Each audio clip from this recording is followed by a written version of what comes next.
د نورماندې د سمندر غاړه هر څه ډیر طبیعي بریښي، خو په منځ کې یوه لویه اتومي بټۍ ولاړه ده. د فلامنویل د اټومي بټۍ 2 ریاکټرونه د پخوا راهیسې فعال دي. شاید راتلونکي کال هم فعال کړل شي. فرانسه پر اټومي برېښنا حساب کوي او زرغونه د کاربن ډای اکساید خنثی انرژي بولي.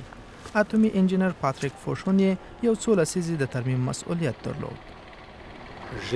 زه خو اورم چې کارپوهان د اقلیمي بدلون په اړه څه وایي. اټومي صنعت په صحیح لوري پل ښودل دي. فوشون د اټومي بټۍ په څنګ کې اوسېږي. هغه د دغه ځای ښاروال دی. دغه بټۍ د په وینا خلکو ته کار برابروي. پخوا دلته د ګرانیټ ډبرو کان و او فلامانویل ډیر غریب و، ځکه نو فوشون دغه یو ښه فرصت وباله چې د کلی د لوی صنعتي ماجرا یوه برخه ده.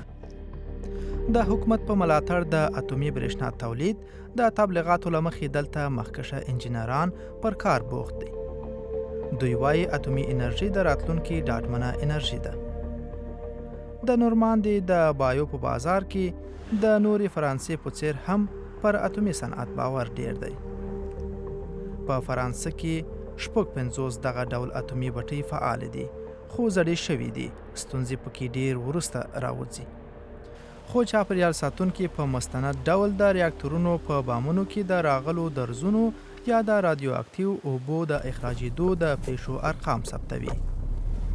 اندرې ژاک په فلامانویل کې یو د ګوتو په شمیر اوسیدونکو څخه دی چې په اټومي بټۍ کې کار نه کوي. د خپل گاونډ ته ډیر په غوسه دی. نوموړی را سره یو څو کیلومتره لري د لاحاق د اټومي کثافاتو موقتي زیرمې ته ځي. دلته د اټومي کثافاتو یو برخه په موکوسنومو سونتوکو اړول کیږي، خو د نورو کثافاتو لپاره یو زیرمتون شتون نه لري.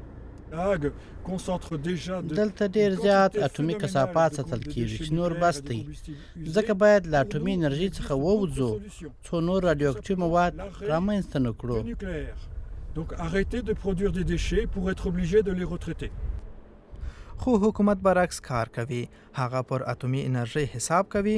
په لاحق کې د سړولو یو بل هاوس هم جوړیږي. خو ځایي اوسیدونکي حیران دي. مخکې له دې چې د رادیواکټیو کثافاتو ستونزه حل شوې نه وي، د دوی په خبره نوره پراخېدنه بې مسؤلیتي ده. دوی اټومي کثافات په موکسون لرګیو اړول یو اصلي حل لاره بولي څو فرانسه د انرژي له مخې خپلواکه سي، خو دا درواغ دي.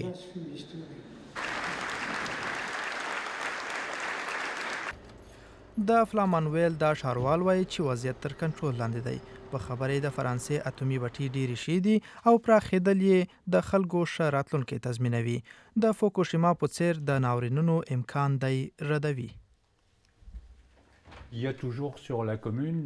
موږ دلته د اټومي برېښنا مخالفین لرو، خو ځینې اولادونه اوس دلته کار کوي. موږ په دغه سیمه کې د 2 نسلونو راهیسې له اټومي انرژي سره ښه ژوند کوو.